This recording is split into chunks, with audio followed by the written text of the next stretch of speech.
उत्पत्ति अध्याय 3 मनुष्य के पापी हो जाने का वर्णन।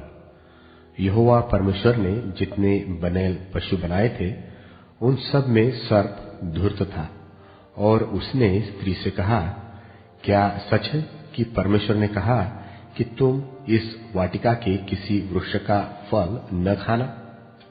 स्त्री ने सर्प से कहा, इस वाटिका के वृक्षों के फल हम खा सकते हैं, पर जो वृक्ष वाटिका के बीच में है उसके फल के विषय में परमेश्वर ने कहा है कि न तो तुम उसको खाना और न उसको छूना, नहीं तो मर जाओगे। तब सर्प ने स्त्री से कहा, तुम निश्चय न मरोगे, वरन परमेश्वर आप जानता है कि जिस दिन तुम उसका फल खाओगे उसी दिन तुम्हारी आंखें खुल जाएगी और तुम भले बुरे का ज्ञान पाकर परमेश्वर के तुल्य हो जाओगे। सो जब स्त्री ने देखा कि उस वृक्ष का फल खाने में अच्छा और देखने में मनभाव और बुद्धि देने के लिए चाहने योग्य है, तब उसने उसमें से तोड़कर खाया और अपने पति को भी दिया और उसने भी खाया। तब उन दोनों की आंखें खुल गई और उनको मालूम हुआ कि वे नंगे हैं। सो उन्होंने अंजीर के पत्ते जोड़ जोड़ कर लंगोट बना लिए। तब यहोवा परमेश्वर जो दिन के ठंडे समय वाटिका में फिरता था उसका शब्द उनको सुनाई दिया। तब आदम और उसकी पत्नी वाटिका के वृक्षों के बीच यहोवा परमेश्वर से छिप गए। तब यहोवा परमेश्वर ने पुकारकर आदम से पूछा, तू कहाँ है? उसने कहा, मैं तेरा शब्द बारी में सुनकर डर गया, क्योंकि मैं नंगा था इसलिए छिप गया। उसने कहा, किसने तुझे चिताया कि तू नंगा है? जिस वृक्ष का फल खाने को मैंने तुझे वर्जा था, क्या तूने उसका फल खाया है? आदम ने कहा, जिस स्त्री को तूने मेरे संग रहने को दिया है उसी ने उस वृक्ष का फल मुझे दिया और मैंने खाया। तब यहोवा परमेश्वर ने स्त्री से कहा, तूने यह क्या किया है? स्त्री ने कहा, सर्प ने मुझे बहका दिया तब मैंने खाया।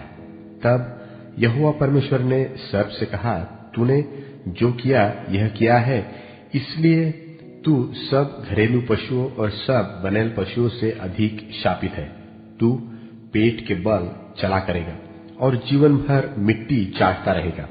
और मैं तेरे और इस स्त्री के बीच में और तेरे वंश और इसके वंश के बीच में बैर उत्पन्न करूंगा। वह तेरे सिर को कुचल डालेगा और तू उसकी एड़ी को डसेगा। फिर स्त्री से उसने कहा, मैं तेरी पीड़ा और तेरे गर्भवती होने के दुख को बहुत बढ़ाऊंगा। तू पीड़ित होकर बालक उत्पन्न करेगी और तेरी लालसा तेरे पति की ओर होगी और वह तुझ पर प्रभुता करेगा। और आदम से उसने कहा, तूने जो अपनी पत्नी की बात सुनी और जिस वृक्ष के फल के विषय में मैंने तुझे आज्ञा दी थी कि तू उसे न खाना, उसको तूने खाया है, इसलिए भूमि तेरे कारण शापित है।